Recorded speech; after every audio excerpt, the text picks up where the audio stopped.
Hi mga kaibon, welcome back po sa channel natin, Ibon at Iba Pa. Sa mga hindi pa po pala nakasubscribe dyan, subscribe na po kayo at pakihit na rin po yung notification bell para updated po kayo sa mga bagong video na ina-upload natin every week po. Nag-upload po tayo. At pakifollow na rin po at like yung page natin, yung FB page natin, Ibon at Iba Pa. Kasi minsan dun po tayo post ng mga update natin tungkol sa pag-ibon. Yung araw to mga kaibon, pagbibigyan natin yung isang solid supporter din natin sa kahilingan niya. Pero bago ko isabihin yung topic natin, kung ano yung kahilingan ng isang supporter natin, may trivia pala tayo at yung tanong sasabihin ko bago natin i-discuss yung napakagandang topic natin.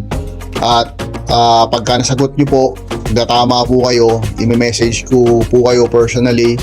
Kung gusto nyo, kontakin nyo rin ako sa FB o mag-usap tayo sa FB at mamimigay tayo ng dalawang wild type na perso mga kaibon. Napakagandang trivia po to, katanungan, at kung nga rin hindi nasagot ngayon, tuloy-tuloy lang po hanggat may makatama na sagot mga kaibon. Kasi napakaganda to mga kaibon, at para malaman din natin kung ano ang sagot sa tanong na to at i-discuss or i-inform din kayo namin mga kaibon o sasabihin din natin sa susunod na video kung may nakatama na. Okay mga kaibon? At yung title ng pag-uusapan pala natin mga kaibon, kasi request to ng isang solid supporter natin. Sabi ko nga kanina, ang katanungan o ang request ng kaibon natin at ito yung magiging topic natin. Kaibon, gawa ka din ng content ng top 10 ng mga linyahan o linyada ng mga, ayoko sabihin ng word na to kasi medyo baka masakit o may masaktan tayo. Sabi niya buraot, pero papalitan na lang natin to ng mga matipid. Okay? Linyahan o linyada ng mga matipid, pampa good vibes lang mga kaibon. Okay? Bago natin i-discuss to, wala po tayong pinatatamaan dito mga kaibon. Hindi po tayo ng insulto ng tao dito, katuwaan lang po to, wag po sana kayong magalit. Pampa good vibes lang nga sabi ng isang kaibon natin. Okay mga kaibon, sana magustuhan nyo tong video na to. Pero bago natin i-discuss yan mga kaibon, mag-shoutout muna tayo sa mga kaibon nating walang sawang sumusuporta sa channel natin. Okay mga kaibon, ngayon syempre mag-shoutout na po tayo sa mga kaibon nating walang sawang sumusuporta sa channel natin mga kaibon. Shoutout syempre, una-una sa lahat, PPSM Birds Incorporated. Abang-abang po to yung korporasyon na tinatayo namin. Hopefully makatulong po tayo sa pagpa-ship ng mga ibon nyo at makapadpad yung mga ibon natin sa iba-ibang lugar. Kay Sir Dicky Lenon, maraming salamat sa suporta. God bless po, ingat po kayo dyan. Kay paring Aldrin Martinez, ito kaibigan natin to. Kay Ibon Dan Katian and Pauline Avery ng Mapayapa, Quezon City, ingat po kayo dyan boss. Kay Ibon Silverio Magbanwa, salamat din po sa suporta. Elmer Senidosa, maraming salamat din po. Kay Angelo Villena ng Cabanatuan, Joel Mariano and family ng Bulacan, B1 and B2 ng Nabao, Hain, Zach and Zion Avery ng Laguna, KJ Min Avery ng Samar, Jyril Avery ng Valenzuela, Rick Ordonio ng Caloocan, Junjun Natada, CJ Min Avery, JV Ramos, Jaidet Ibunan from Taguig House of Inos, Olager family from Albay, Bicol, Mark Wilson Avindano, Henry Casabuena, Yogi Mini Avery ng Muntinlupa, Pansot Mini Avery at yung kaibigan natin sa Laguna dyan, si EJ Papa. Maraming salamat po sa suporta nyo mga kaibon. Okay, ngayon mga kaibon, ay di-discuss na natin yung napakagandang topic natin mga kaibon tungkol nga sa request ng isang kaibon natin. Ang pangalan ng nag-request nito ay si kaibon Mark Wilson Avendano. Solid supporter natin to, solid kaibon to, kaya bibigyan natin ng kulay yung request niya. Pero bago tayo mag-discuss ng request ni kaibon, bibigyan natin yung tanong ng trivia natin kasi mananalo po siya pag tumama yung sagot niya ng dalawang wild type perso mga kaibon. Okay? At ang trivia natin o ang tanong natin ngayon mga kaibon is balikan natin yung done follow. Okay? Paano kaya napanatili ni Dan Follow yung presyo niya na mataas noong unang panahon? Kasi may mga veterano dito may mga newbie na nanonood, may mga newbie, may mga kaibigang veterano, baka nakwento nila. Tingnan natin kung ano yung mga kwento, kung tama ba yung mga kwento, tama ba yung mga pinag-usapan, tama ba yung mga kaganapan. Kasi kung isipin yung mga kaibon, di ba? Mga bagong mutation ngayon, pumasok Yellowface. Magkano Yellowface nung unang panahon? 500, 500k po yun. Depende pa sa karga. After ilang years lang, 3 years, buwaba ang presyo ng Yellowface.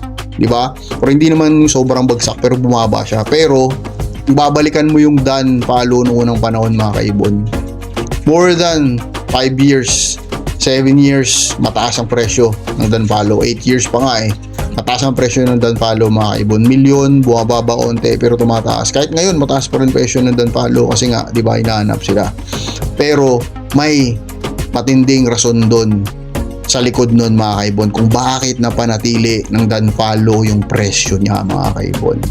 Okay, napakaganda ang sagot nito, mga kaibon. At sasabihin din natin, i-discuss ko rin ang sagot, ang tamang sagot dito. Napakaganda. May kaganapan ba? May pag-uusap ba? May... Basta, mga kaibon, lagay nyo sa comment ang section yung sagot nyo. Titingnan natin kung sinong tama. At pag tama kayo, usap tayo, kapadalang kita ng 2 perso na wild type. Okay, mga kaibon?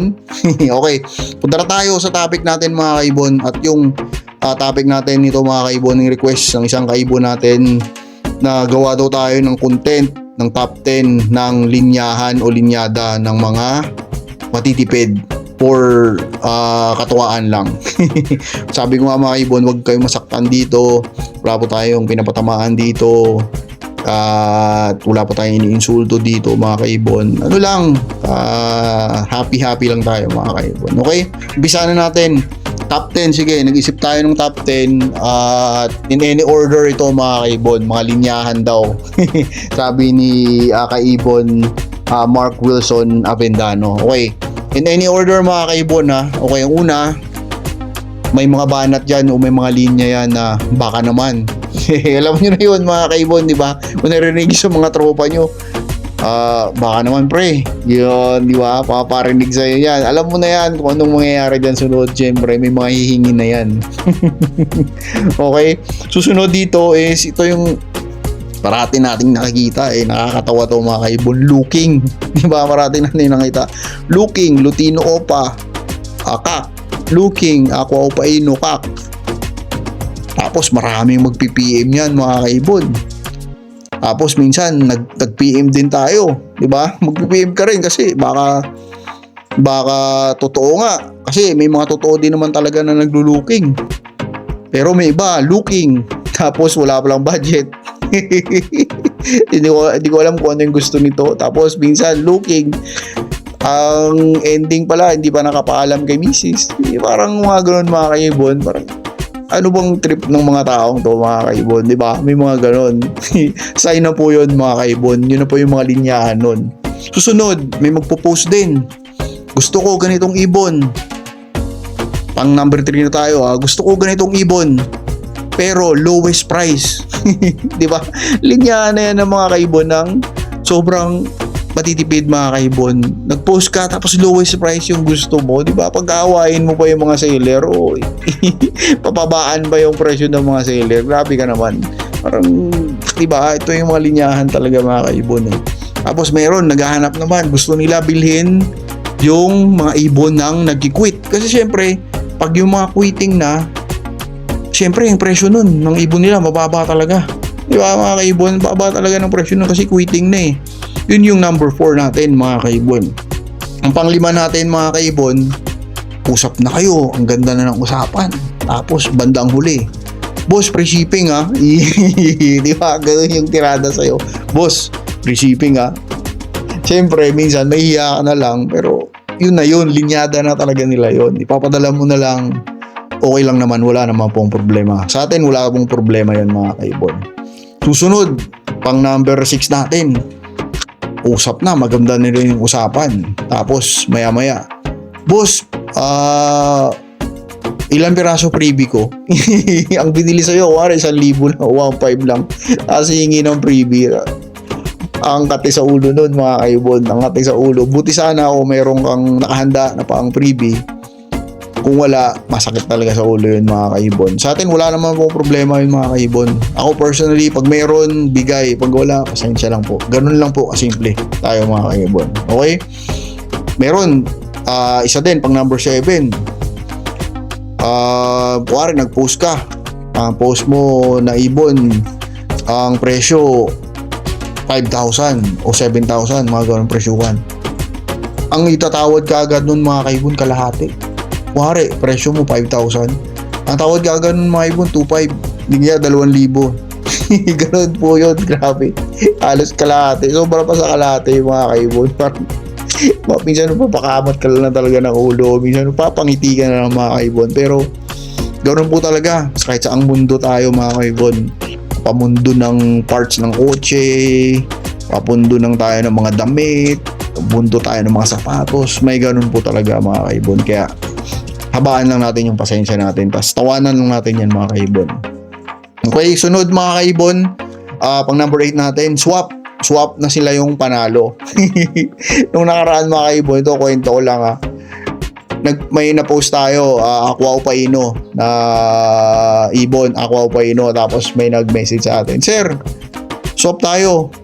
Sabi ko, hindi tayo nagsaswap sir eh. "Sige sir, swap tayo.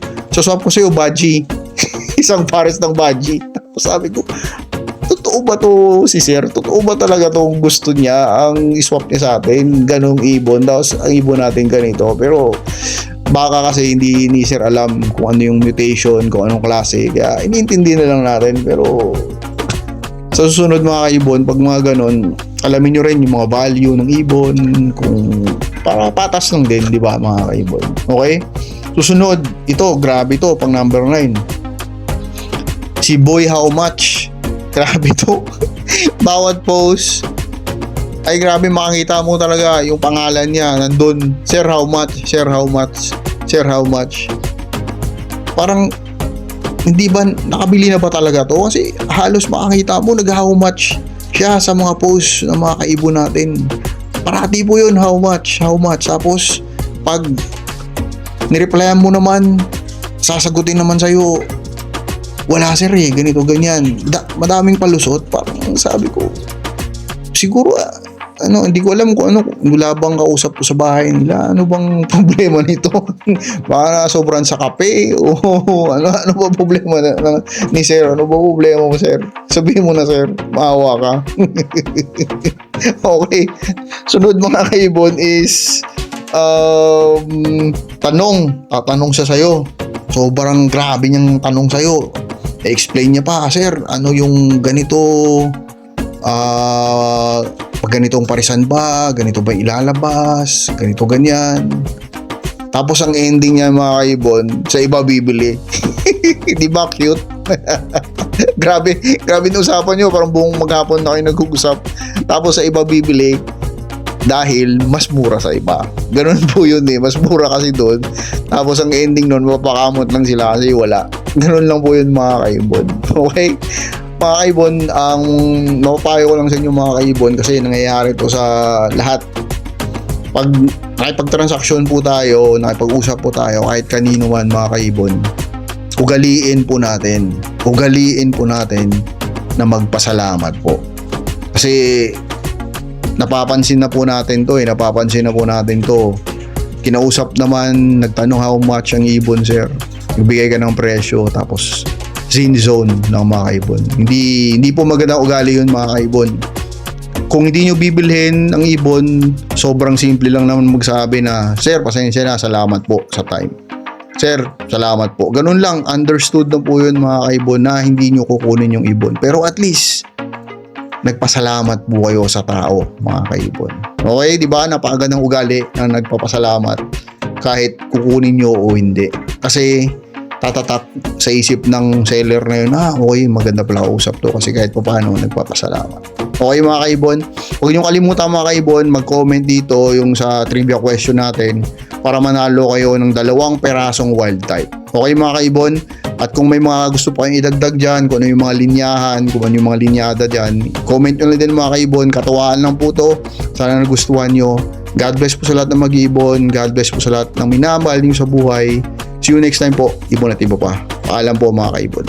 Bye.